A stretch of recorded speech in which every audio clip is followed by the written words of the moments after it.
Merci beaucoup. J'ai simplifié le titre. Ça sera plutôt « Le cauchemar des formes ». En effet, je propose de m'interroger sur le rêve des formes sous l'angle de la puissance du négatif, c'est-à-dire ce que pourrait être le cauchemar des formes. Qu'est-ce qui se passe lorsque les formes s'altèrent et finissent par laisser surgir l'informe en elles? Je vais poser la question, ou plutôt je vais la reposer en revenant sur ce que Georges Bataille avait pu en suggérer dans la revue Document en 1929-30, mais aussi plus largement tout au long de son œuvre. Bataille disait, dans Le Coupable, vous avez à droite un manuscrit de cette époque, ma conception est un anthropomorphisme déchiré. Il visait là un espace de pensée paradoxal où, disait-il, je cite, « sévit la contradiction définitive ». Alors, pourquoi ce châtiment? Parce que la ressemblance telle que Bataille l'avait envisagée, à travers ces incessants passages profanateurs, il va sans dire, à travers les régions du sacré, cette ressemblance, eh bien, ce n'est pas une donnée, un donné, non, pas du tout. La ressemblance, c'est un drame de longue durée.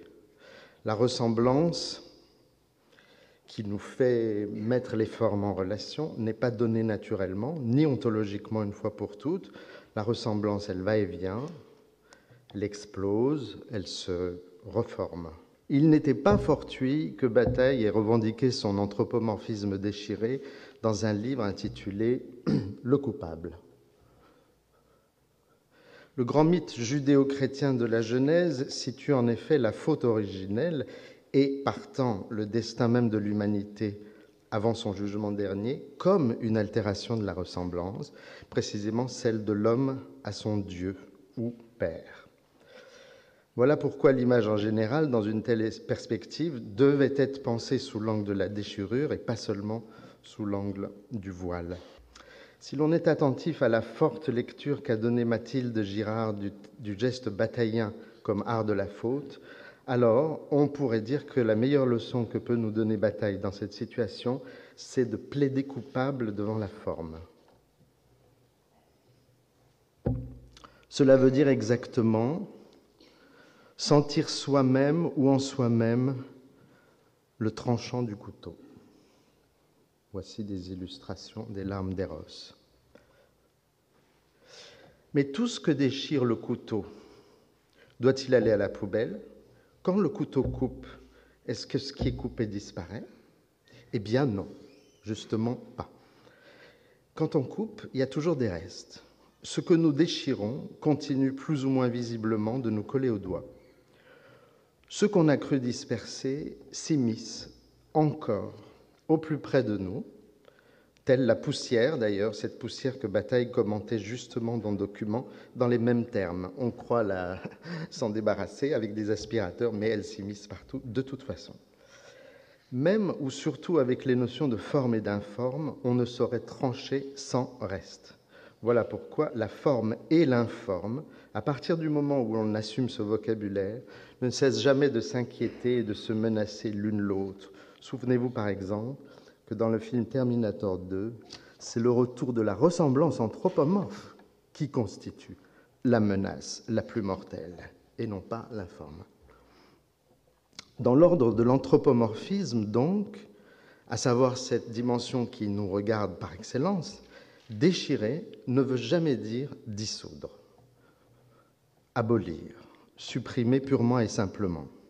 C'est ainsi que dans les illustrations choisies par Bataille en 1930 pour son article sur les écarts de la nature, l'anthropomorphisme était voué à l'informe par une opération exactement inverse à celle d'une dissolution. C'était au contraire une prolifération qui créait l'écart dans la forme humaine, une prolifération de tête ou de visage considérée comme l'équivalent d'une coupe acéphale ou alors à deux têtes, ou voire comme ici à deux visages et demi.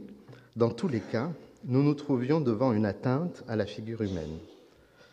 Il arrive alors, paradoxalement, que l'anthropomorphisme soit déchiré, mais par des morphogenèses d'adhérence ou d'indistinction, comme on le voit ici. Façon de dire que l'informe, selon Bataille, ne fait pas que soustraire.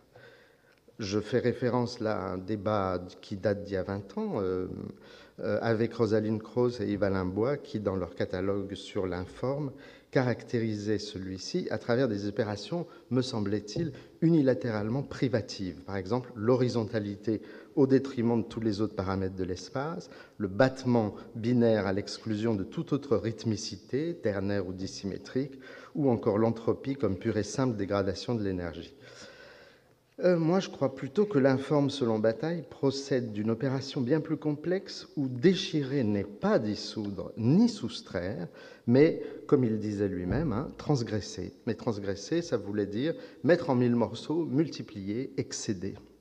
C'est là que réside justement sa perspective originelle et ultime sur l'informe. Sa perspective, en fait, c'est une perspective qui n'a rien à voir avec la critique d'art. C'est une perspective anthropologique. Là où, selon une lecture très personnelle, bien sûr, des ethnologues, particulièrement de Marcel Mauss, dont il a suivi les cours à partir de 1925, eh bien, pour Bataille, le sacré et le sacrilège devaient trouver un terrain commun, comme la forme et l'informe trouvaient le leur à travers l'iconographie paroxystique de documents. C'est quoi ce terrain commun où on voit passer les mots sacré et sacrilège? Eh bien, ce terrain commun, c'est le sacrifice. Alfred Métraux a bien raconté ce sens de la réalité ethnographique peu commun chez les philosophes, je cite, « cependant si aigu chez Bataille, jusqu'à, selon Métraux, faire de Bataille un précurseur de toute une école d'ethnologues qui ont cherché à définir l'éthos d'une culture donnée. » Donc, il le situe comme anthropologue au sens fort du terme. C'est grâce à Métraux, d'ailleurs, un de ses plus vieux amis, rencontré dès 1921 à la bibliothèque de l'École des Chartes, que Bataille, en 1928, va prendre conscience ou connaissance des sources ethnographiques principales sur l'art précolombien, dont une première grande exposition devait avoir lieu à Paris, 1928.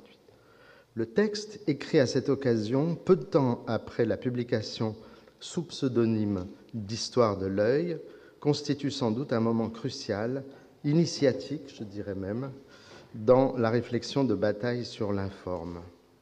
Ce texte décrit de véritables cauchemars pour la forme humaine. Entre les manuscrits enluminés des Aztèques et la littérature des voyageurs, Bataille, c'est gentil, merci. Bataille y établit une relation structurale où se retrouvent les formes visuelles, les récits mythologiques et les descriptions de rituels assez terrifiants. Dans tous les cas, l'acte dominant, le plus frappant, c'est celui du sacrifice, et même humain. Je bois un coup parce que la citation est éprouvante. Le prêtre faisait maintenir un homme le ventre en l'air, les reins cambrés sur une sorte de grande borne, et lui ouvrait le tronc en le frappant violemment d'un coup de couteau de pierre brillante. Les os étant assez tranchés, le cœur était saisi à pleine main dans l'ouverture inondée de sang et arraché violemment avec une habileté et une promptitude telles que cette masse sanglante continuait à palpiter organiquement pendant quelques secondes au-dessus de la braise rouge. Ensuite, le cadavre rejeté dégringolait avec lourdeur jusqu'au bas d'un escalier. Enfin, le soir venu, tous les cadavres étant écorchés, dépecés et cuits, les prêtres venaient les manger. Ceux-ci ne se contentaient d'ailleurs pas toujours de s'inonder de sang, d'en inonder les murs du temple, les idoles, les fleurs brillantes dont l'autel était encombré, à certains sacrifices comportant l'écorchement immédiat de l'homme frappé, le prêtre exalté se couvrait le visage avec la peau sanglante du visage et le corps avec celle du corps. Ainsi revêtu de ce costume incroyable, il priait son Dieu.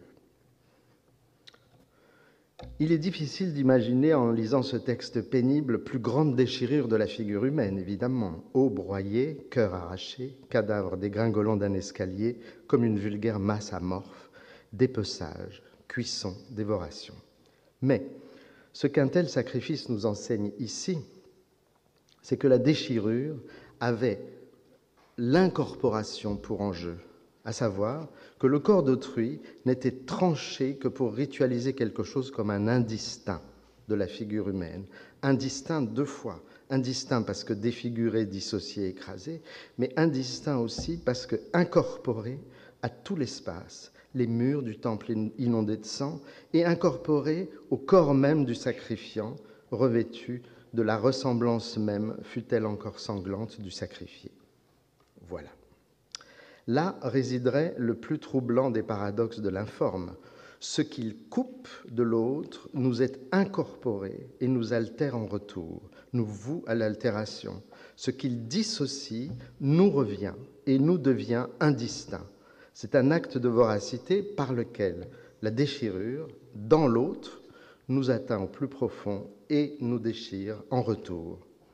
C'est donc un dialogue, extrêmement cruel dialogue, il va sans dire, d'anthropomorphisme à anthropomorphisme, par la médiation d'un acte de coupure. Cela ne se laisse pas regarder de haut, parce que cela touche au plus profond de fantasmes, de nos fantasmes. Et cela est lié tout simplement au fait que nous avons un corps, et les autres aussi, corps semblable. Donc, semblable, c'est un mot que Bataille a très très souvent employé, c'est frappant. Semblable, ça ne se réduit certainement pas à ce que l'anglais fellow pourrait laisser entrevoir, pas du tout. Semblable porte en lui une résonance tout à la fois visuelle et anthropologique, voire politique, lorsque l'auteur de La part maudite, par exemple, se mit à réfléchir en 1947 sur les camps d'extermination nazis sous l'angle évident à la fois et paradoxal du semblable. Les bourreaux sont nos semblables, ce qui ne voulait évidemment pas dire qu'ils sont le même. Semblable, ça ne veut pas du tout dire le même. Toute l'attitude de Bataille en face du monde visible paraît avoir été orientée par ce genre de processus. Regarder, ce n'est pas garder, ni prendre. Et ce n'est pas non plus prétendre dissoudre quoi que ce soit. Donc c'est entre les deux. C'est plutôt sacrifier, distinguer, couper dans le visible, faire que la forme s'inachève et s'altère. Ça, ce sont les illustrations de documents par Boiffard. Pour les articles, l'un de Léris, l'autre de Bataille.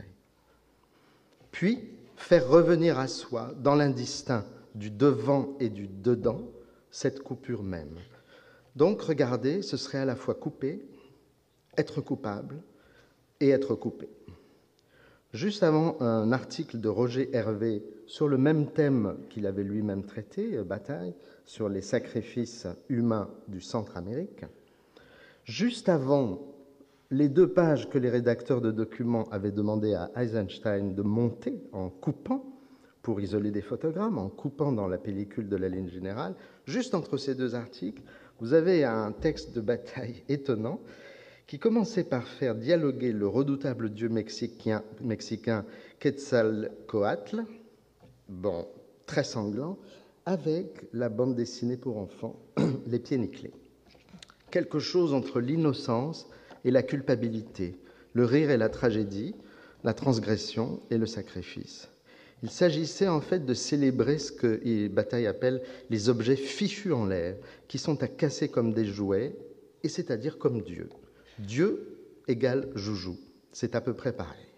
Il faut dans tous les cas regarder curieusement, je cite Bataille, c'est une phrase extraordinaire, regarder curieusement, ce qui suppose une pulsion de connaissance, mais avec un grand couteau, pour voir ce qu'il y a dans le ventre du jouet criant, etc. C'est-à-dire pour voir aussi, quitte à tout casser, ce qui crie du dedans de nous-mêmes lorsque nous prenons le risque d'être les jouets de notre désir. Regarder avec un grand couteau. Il ne restait plus à Bataille dans le même contexte qu'à parler de l'œil lui-même comme une friandise cannibale, quelque part entre sa propre histoire de l'œil et le film contemporain de Buñuel et Dali, Un chien andalou. C'est-à-dire là où, dit Bataille, la séduction extrême est probablement à la limite de l'horreur et qu'à cet égard, l'œil pourrait être rapproché du tranchant. Il ne restait plus à Bataille aussi qu'à parler des abattoirs modernes, des grandes villes, article extraordinaire intitulé Abattoirs, comme en fait des survivances maudites, survivances mises en quarantaine par la société bourgeoise, de ces lieux où coule, écrit Bataille, le sang des sacrifices. Et c'est là que, grâce aux extraordinaires photographies d'Élie Letard qui illustrent l'article de document, on comprend d'abord comment la forme animale a bien été sacrifiée, retranchée par coupe, par découpe, jusqu'à n'être plus qu'un tas informe de peau roulée sur elle-même.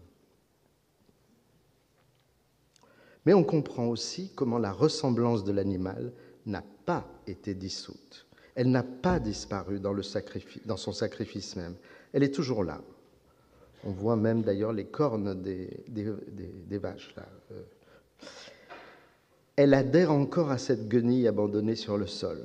Elle demeure efficace et même, par son sacrifice, elle nous est bouleversante. Au cœur de cette informe dont elle se révèle indistincte, car l'informe ici n'est jamais isolable. Il y a le tas sur le sol, sans doute, mais il y a aussi toutes ces traces dont on comprend sans difficulté qu'elles sont faites du sang de l'animal. Elles inondent le sol, elles inondent les parois de l'abattoir, ainsi qu'elles auraient pu le faire autrefois des murs d'un temple. Et de telles traces de sang, comme on les voit donc sur ces images, celle de droite par exemple est inédite, elle a été retrouvée par Clément Chéroux dans la récente exposition Élie Letard, envahissent bien l'espace tout entier de leur matérialité organique, et depuis l'état mort, l'état informe eux-mêmes. Et parce que de telles images, fussent-elles documentaires, ne s'adressent pas seulement à la vision, mais encore à l'imagination, il n'est pas surprenant qu'elles présentent l'informe, pour finir, au regard d'un sujet particulier. Il y a une photo magnifique d'Élie Letard où il représente une personne, il s'agit d'ailleurs de Pierre Prévert, en face de l'informe. Pour suggérer peut-être, par le biais de cette ressemblance physiologique, quelque chose comme une leçon éthique, une sorte de vanitas. Ce que tu regardes comme l'informe, en dehors de toi, n'oublie pas combien cela ressemble à ce quelque chose, tes viscères qui courent dans ton propre ventre et assurent ta propre vie.